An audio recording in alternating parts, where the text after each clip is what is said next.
ఈ జీవన తరంగాలలో ఆ దేవుని చదరంగంలో ఎవరికి ఎవరు సొంతము, ఎంతవరకి బంధము.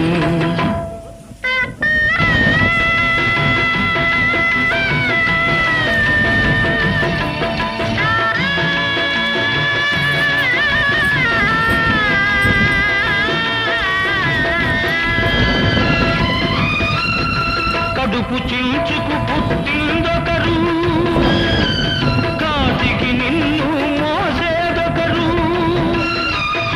తలకు కొరివి పెట్టేదొకరు, ఆపై నీతో వచ్చేదెవరు, ఆపై నీతో వచ్చేదెవరు. ఈ జీవన తరంగాలలో